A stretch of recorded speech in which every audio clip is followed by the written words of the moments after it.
The insult. The Galactic Assembly Hall towered over Captain Maya Okoa, its crystalline architecture designed to make lesser species feel small. The 7 alien representatives of the High Council sat elevated on their ceremonial platforms, their expressions ranging from bored disinterest to barely concealed disdain. As stipulated in Membership Protocol 372B, announced Councillor Vextor, his translucent appendages gesturing lazily, each newly admitted species receives 1 decommissioned vessel as a welcoming gift. The Xanthari diplomat's secondary speech membranes vibrated with what Maya recognized as suppressed amusement. Maya stood rigidly in her freshly pressed Earth Union uniform, flanked by her Executive Officer Commander Deshi Copper and Chief Engineer Lucia Romano. They represented humanity's first official delegation to the Assembly after years of cautious diplomatic overtures. "On behalf of Earth, we accept with gratitude," Maya replied, maintaining professional composure despite the whispers among the alien observers. The Draxian representative, a massive insectoid being named Kates, chittered softly. The vessel designated Starlight Dawn awaits in Hangar 17. It served the Xinthian fleet honorably for 73 cycles before retirement. Maya noticed how every alien representative, except for Morstel, the silent Philosian observer, exchanged subtle glances at the word retirement. Something felt off, but this was too important a moment to raise objections. 3 hours later, Maya stood with her team in Hangar 17, staring at what could only be described as an interstellar junkyard reject. The Starlight Dawn hung limply in its docking clamps, a patchwork of dull metal plates with obvious repair scars covering its elongated hull. Several thruster modules were visibly misaligned, and what might have once been weapons platforms were now just empty recesses in the armor. "This isn't a gift," Lieutenant Romano muttered, running her diagnostic scanner over a particularly corroded section of hull. "It's an insult." Deshi Copper, ever the diplomat, shook his head. "It's a test. They want to see what we'll do." Maya circled the vessel slowly, taking in its sorry state. According to the specifications downloaded to her neural interface, the Starlight Dawn was a Xinthian Dreadnought-class cruiser, once the pride of their fleet. Now it was little more than orbital debris held together by hope and spot welds. "Are they serious?" Romano continued, her scanner beeping warnings at an alarming rate. "The primary reactor's efficiency is below 30%. Life support is patchwork at best. The navigation systems are 3 generations obsolete." Maya noticed Tarn, their assigned Xinthian liaison, hovering nearby with undisguised satisfaction at their dismay. The slender alien's inner eyelids blinked rapidly in what she'd learned was their equivalent of a smirk. "Is everything satisfactory, Captain?" Tarn asked, violet skin shimmering under the hangar lights. Instead of showing her frustration, Maya smiled. "Perfectly so. When can we begin transfer of ownership?" Tarn seemed momentarily surprised. "Immediately, though perhaps the captain would prefer a more serviceable vessel. I could inquire about alternatives, though the process might delay your admission by several orbital cycles." "That won't be necessary," Maya replied firmly. "The Starlight Dawn will serve humanity's needs perfectly." After Tarn departed, Romano exploded. "Captain, with all due respect, this thing is a death trap. The interstellar drive alone would require a complete replacement." Maya finished for her, "Which is exactly what we're going to do." "Ma'am." Deshi raised an eyebrow. Maya gestured for her officers to gather closer. "They've given us exactly what we needed. A framework with no restrictions. The treaty states they must provide us with a vessel, but says nothing about what we can do with it afterward." Understanding dawned on Romano's face. "You mean strip it down to the support struts and rebuild it our way," Maya confirmed. "They think they're mocking us by giving us trash. Let's show them what humans can make from it." For the next 6 months, the Starlight Dawn became the focus of humanity's most ambitious engineering project. The Assembly had expected the humans to fumble with alien technology, perhaps managing basic repairs while struggling to comprehend the advanced systems. Instead, Maya requisitioned Earth's brightest minds and most innovative technologies. The ship's original reactor was completely removed, replaced with Earth's experimental quantum fusion core, smaller, more efficient, and vastly more powerful than the original. Where the Xinthians had built with brute force, humans engineered with elegance and adaptation. "They've been watching us again," Deshi reported one morning, 3 months into the retrofit. "2 Sealar observers this time, scanning our progress." Maya nodded, unsurprised. "Let them look. They still don't understand what we're doing." The alien observers saw humans tearing out original systems but couldn't comprehend the replacements. Where the Xinthians had installed massive thruster arrays, humans fitted compact, vectored propulsion modules. Where bulky shield generators once stood, now sat innocuous nodes of a distributed defensive network. "They think we're downgrading," Romano laughed after one inspection, when the Draxian observer had clearly been unimpressed by the apparently simplified systems. "They have no idea." The modifications continued under increasingly skeptical alien scrutiny. The weapons platforms weren't reinstalled as expected. Instead, the recesses in the hull now housed launch bays for autonomous combat drones, a technology the assembly considered primitive compared to their direct-fire energy weapons. Primitives using primitive solutions, Tarn had commented dismissively when observing the drone bays. Maya had simply smiled in response. On the day of the Starlight Dawn's first test flight, a small gathering of alien dignitaries assembled in the observation deck, clearly expecting entertainment at the humans' expense. The vessel no longer looked like a Xinthian dreadnought. Its hull gleamed with a new carbon-ceramic composite, flow-optimized and reinforced. The bulky profile had been streamlined, unnecessary structural elements removed to reduce mass. "That can't possibly maintain structural integrity during FTL transition," whispered one Sealar to another, not realizing Maya's enhanced hearing could pick up their conversation. Captain Ako took her place on the bridge, now redesigned to human ergonomics. Gone were the awkward alien control interfaces, replaced with Neuralink command systems and holographic displays. "All systems online, Captain," Romano reported from engineering. "Quantum core stable at 5% capacity. Navigation plotted for the test course," Deshi added from his station. "Assembly control, this cleared us for departure." Maya settled into her command chair, feeling the neural interface sync with her implants. "Let's give them a show, shall we? Starlight Dawn, prepare for launch." The ship's AI responded with a smooth feminine voice. "All systems nominal, Captain. Awaiting your command." Maya's lips curved into a smile as she gave the order. "Take us out." What happened next would become legendary in assembly records. The Starlight Dawn didn't lumber out of its berth as expected. Instead, it slipped free with balletic precision, maneuvering thrusters firing in perfect sequence. As it cleared the station, the main drive engaged not with the characteristic flare of conventional engines, but with a subtle blue shimmer that accelerated the vessel to half-light speed in under 10 seconds. On the observation deck, silence fell among the alien observers. "Impossible," Tarn whispered, his secondary breathing membranes fluttering in shock. The test course had been designed to be challenging but achievable for a restored Xinthian dreadnought. It involved basic navigation through an asteroid field followed by a simple FTL jump. The Starlight Dawn, however, didn't just complete the course. It danced through it, executing maneuvers that should have been impossible for a vessel of its size. When it came time for the FTL jump, instead of the expected preparation sequence that would take several minutes, the Starlight Dawn simply vanished, reappearing at the designated coordinates with pinpoint accuracy. "How?" began Kate, his mandibles clicking rapidly in agitation. Morstel, the silent Phalosian who had observed humanity with more curiosity than contempt, finally spoke. "They didn't just repair it. They transformed it."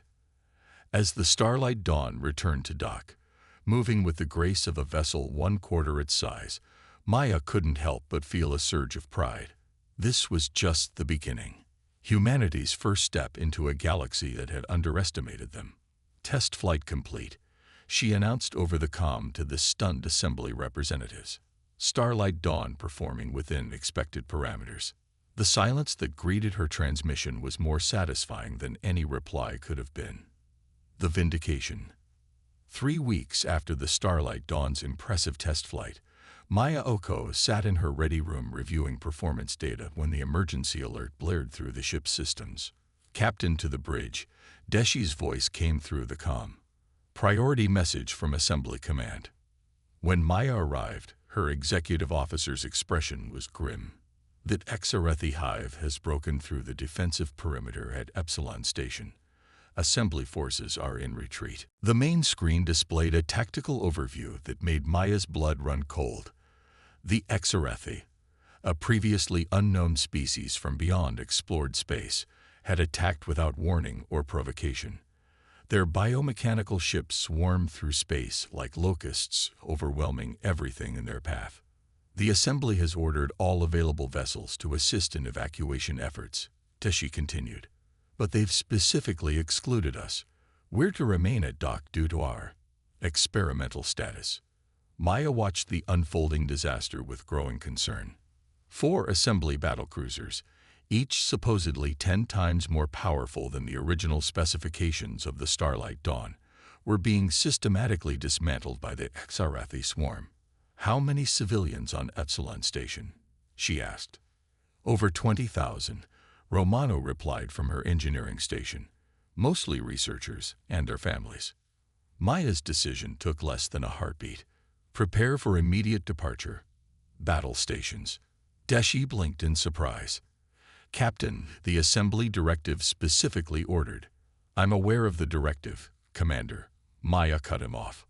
But I'm also aware that those are innocent lives at risk, and we have a ship that can help. The directive can go to hell. Within minutes, the Starlight Dawn was breaking dock, accelerating toward the jump point that would take them to Epsilon Station. As they prepared for FTL transition, a communication came through from Assembly Command. Captain Oko. Counselor Vextor's face appeared on screen, his expression severe. Your vessel is unauthorized for combat operations. Return to dock immediately. With respect, Counselor, Maya replied. There are 20,000 civilians about to die. We're going to help. That vessel is a retrofitted relic. The Cynthian insisted. You'll be destroyed before you can even approach the battle zone. Maya smiled thinly. I guess we'll find out. Starlight Dawn out. The quantum drive engaged, and the ship slipped into FTL space, leaving the sputtering protests of the counselor behind. They really have no idea what we've done with this ship, do they? Romano commented from her station. Time to show them, Maya replied. Battle preparations, all stations. As the Starlight Dawn dropped out of FTL at the edge of the Epsilon system, the true scale of the disaster became clear. The Exarethi swarm had already disabled 2 Assembly battlecruisers and was closing on the station. Evacuation ships struggled to escape, many being picked off by the smaller Exarethi interceptors. Analysis, Maya ordered. Exarethi vessels appear to use some form of biotechnology, Science Officer Chen reported. Their weapons are energy-based, similar to plasma, but with organic components. They're coordinating like a hive mind. Weapons status. Romano grinned from her station. Drone swarms ready. Shield network at full capacity. Ghost protocol standing by. Engineering. Quantum core at 60%. Captain, came the reply. More than enough. Maya leaned forward in her command chair. Open a channel to all assembly vessels. When the connection was established, she spoke clearly and confidently. This is Captain Maya Oko of the Earth vessel Starlight Dawn. We're moving to engage the Exarethi. Continue evacuation operations under our cover. The responses were immediate and dismissive. Human vessel, withdraw immediately, came the voice of the Draxian commander. Your primitive ship cannot. Save it, Maya cut in. Just get those civilians out. We'll handle the Exarethi. Before further protests could be made, Maya closed the channel. Tactical. Target the swarm concentrations near the evacuation routes. Deploy drone squadrons 1 through 5. From the recesses in the Starlight Dawn's hull, hundreds of small, autonomous combat drones launched in perfect formation. Unlike the large, powerful weapons of the assembly ships, these drones were fast, agile, and networked into a distributed intelligence guided by the ship's eye. The alien commanders watched in confusion as the seemingly insignificant drones spread out in patterns too complex to follow. When they engaged the Xarathi, the effect was immediate and devastating. Instead of attacking directly, the drones executed a strategy no assembly tactician had considered. They targeted the communication links between the high ships. They're breaking formation, Deshi reported with satisfaction. Swarm cohesion dropping by 30%. Bring us in, Maya ordered. Initiate Ghost Protocol. The Starlight Dawn accelerated toward the heart of the battle. But as it did, something extraordinary happened. The ship's hull began to emit a field that bent light and other energy around it. Not true invisibility, but a form of adaptive camouflage that made targeting systems slide off it like water off oil. What is that technology? Demanded the sailor commander over an open channel, unable to maintain professional detachment at the site. Just a little something we cooked up, Maya replied calmly. Romano, ready the primary weapon. What the assembly observers had mistaken for decorative hull modifications during their inspections was actually the framework for humanity's most advanced weapon system, a focused quantum displacement field that could temporarily shift matter between dimensional states. As the Starlight Dawn closed with the largest Xarathi ship, the weapon powered up, drawing energy from the quantum core. The aliens watching from their vessels saw nothing impressive. No massive energy buildup, no dramatic charging sequence, just a subtle shimmer along the modified vessel's spine. Target locked, reported Tactical. Displacement field at optimal parameters. Fire, Maya ordered simply. A barely visible distortion wave erupted from the Starlight Dawn, striking the Xarathi command ship. For a moment, nothing seemed to happen. Then a section of the massive vessel simply ceased to exist. The matter displaced into another dimension momentarily before snapping back, but fatally disrupted at the atomic level. The effect cascaded through the biomechanical ship, systems failing as the displacement wave propagated.